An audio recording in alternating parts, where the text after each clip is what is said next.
A couple years ago, back when I used to waste time at bars and clubs on occasion, I was about 22, 23 at the time. And even then I was kind of iffy on going to clubs. I was just boring of them and getting tired of them. But my friend dragged me out and told me I need to get out, blah, blah, blah. So we went, we had a good time, and we were leaving. And out of the blue, it was like 8 guys that came out and for no reason just attacked us. I mean, with no provocation. They didn't try to take any money. And to this day, I don't know exactly what they wanted, but my best guess is that they were trying to impress the females that they were with, because we were fighting these guys for maybe like a minute or two, which doesn't sound like a lot, but when you're getting jumped, trust me, it's a lot. I assure you, it felt like forever. But the only reason they stopped was one of the girls that they were with actually ordered them to. When maybe a minute or two had passed by, they were like, stop, stop, stop, because they could see things were getting serious. So then they kind of just ran away. No cops were called, and this happened in like plain sight. People were watching this go down. Nobody called the cops. Nobody tried to help. It was just me and my friend fighting 8 guys, which meant for each of us, we had 4 people to deal with, which meant for each punch we landed, which wasn't very many, when you're getting jumped, for each punch that we landed, we received like 3 or 4 back. So when all was said and done, we both had black eyes and busted lips and bleeding noses. It just wasn't a fun experience. But you know what? It taught me something. It taught me that next time, I'm not going to get caught off guard like that.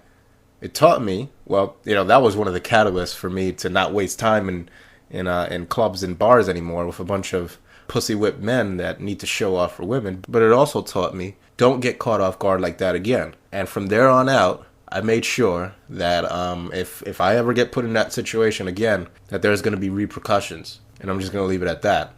And today I regard the whole incident as a pretty valuable learning experience, because it taught me the importance of self-defense. People will want to commit acts of violence against you for reasons even as trivial as impressing some girl that they're with.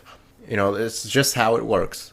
And so I took it upon myself to make sure that I'm defended at all times. With that said, it brings me to an article I just read from the Huffington Post, and I put it in the link. And this article is basically some feminist women speaking about how men have to defend women from street harassment and rape. Let me read to you exactly how the section of the article that I'm examining here starts out. And it says, and I quote, "I'm happy that conversations with this young woman center on things she can do rather than the usual tips on what she should not do, like not walk alone or dress provocatively or be out too late."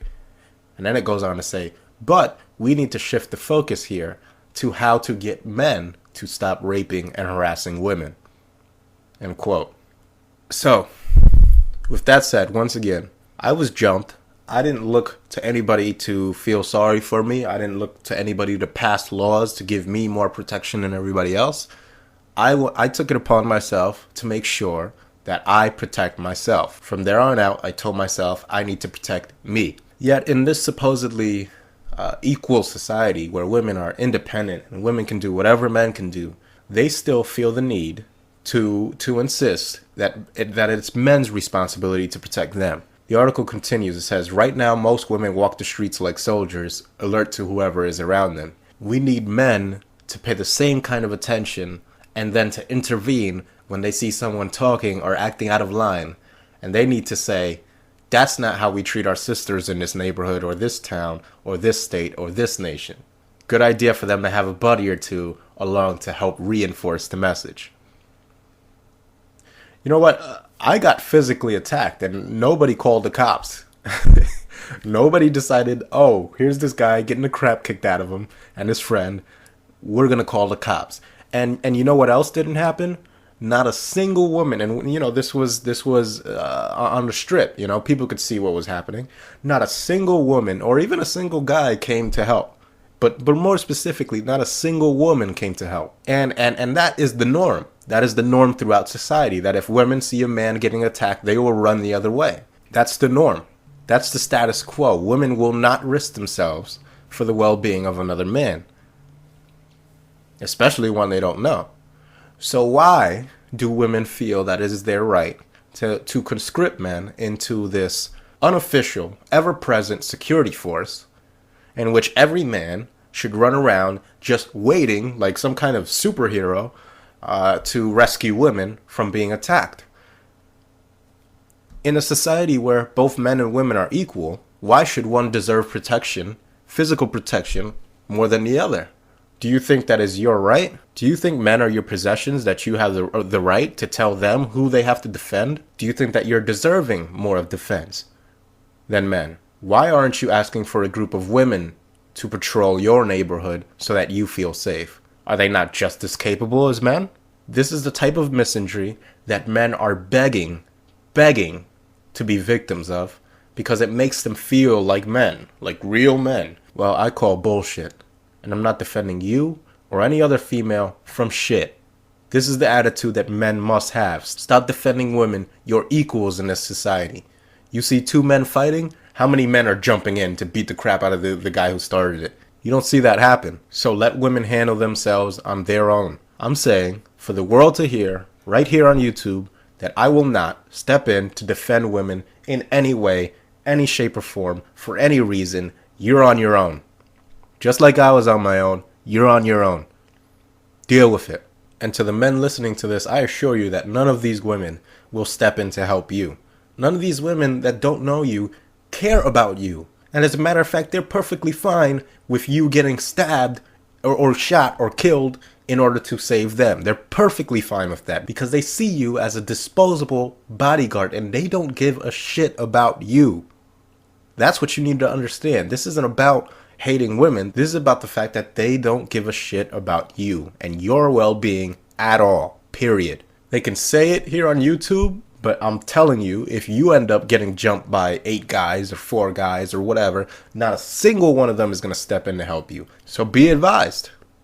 Be advised that this is how women see you, as their personal bodyguards. You're expected to dive in front of the proverbial bullet for them, and they will not do the same for you. I assure you, if you've listened to anything on any of my videos, take that into account, that not a single one of them will help you in your time of need.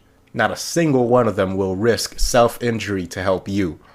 Not a single one of them do this. You can even look in the military. You know, how come all those flag draped caskets are all male? Because not a single one of these women will risk themselves. They'd rather get pregnant to avoid deployment. They'd rather let men take the risk because they see themselves as above men. This is what feminism has created. Female supremacism. And female supremacism shows itself in a variety of ways. One of which being that females think that they are more entitled to avoid risk than you are just because you're a man. And they will happily let you die for them. And why would you want to defend somebody like that? Do exceptions exist? Sure. I mean, you know, there's the anomaly. Some women will try to defend you. But let's be honest here. If we're going to be honest with ourselves, most women would not step in and save you from shit. You're on your own. So women, I want you to know that there exist men in this world, men like me, that are telling you straight up, for everybody to hear, that we are not interested in defending you from anything, and that in an equal society, you're responsible for your own defense, and that we are just as harmed from knife wounds and bullet wounds and getting punched in the face and all that. We are just as prone. It hurts us just as much. So we're going to be worried about protecting ourselves now. And you can go ahead and protect yourself. And that's it. There will no longer be any men. Well, you know, let me correct that. There are going to be white knights and manginas that are convinced they're doing the right thing, being a real man, stepping in front of bullets for you. But there's just going to be less and less as this idea catches on. And you got to understand, women, that this idea will catch on. And the reason it will catch on is because the moment you force this whole equality nonsense onto society, this fake equality, it was also the moment that we were going to start treating you like equals. And, you're getting what you asked for. So I got to say on the subject.